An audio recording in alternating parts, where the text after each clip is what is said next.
In this video, we'll talk about how to deal with the interval of a ninth in the figure. This occurs in three situations. First of all, with a ninth alone, in which case it should always be played with the third in three voices, including the figure that happens in the resolution. So here, the 9 goes to the 8, and you add the third to the 8 as well. And that's what I've already done here. We have E in the bass. Here's our ninth in the soprano, and the G is our third, and the ninth resolves to the third, just like that. So not only the ninth, but also the note of the resolution should be played in three voices. So starting off with a D and a D, we need the fifth and the third. Here now we have the third up top, we need the octave and the fifth. Here we go to three voices. The sixth chord, F to D is the sixth. We need our third. Here we have another through position. And here the accidental refers to the third above the bass, just like that. Don't forget your ties. Oh, I gotta be a good model here.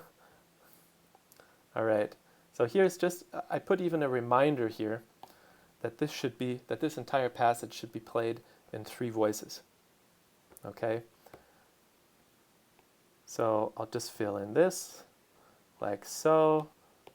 And now we have E, F is given, that's our ninth. All we have to do is add the third, including the next chord. So the third above E is G, and that can actually remain held as a half note.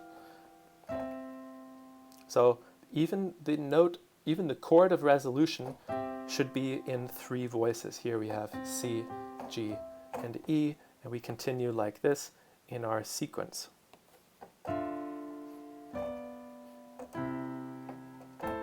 And at this moment, as a reminder, I've written it out, that you jump out of the sequence and play it in four voices there, because you want to prepare the 5 in the 6/5 chord. Okay, here's another instance of a 9 chord.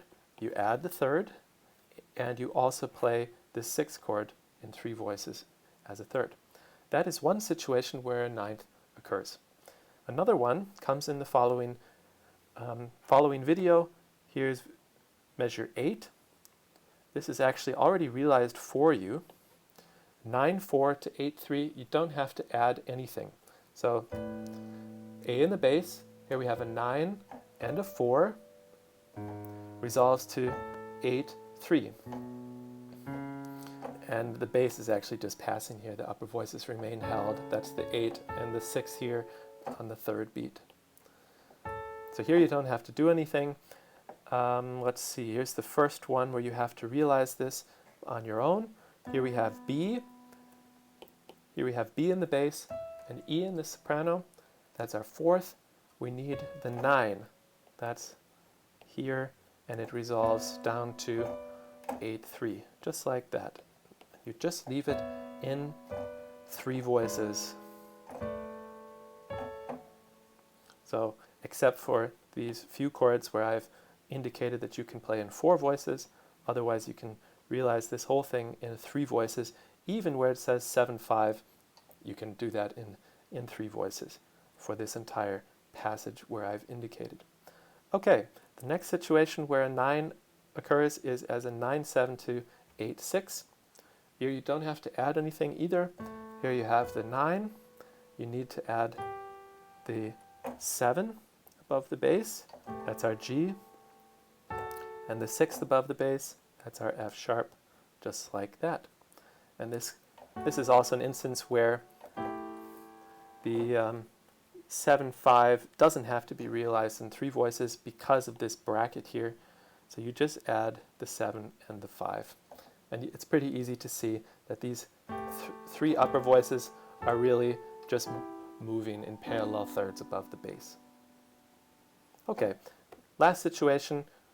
I've indicated it to be absolutely clear that this should be in three voices, but you can do something like this. Actually, this would be the only viable solution here. We just have parallel sixths over the bass.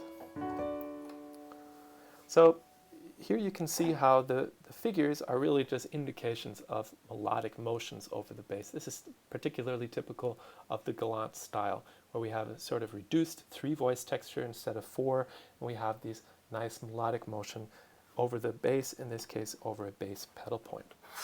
Okay, in the next video we'll talk about some of the summary examples.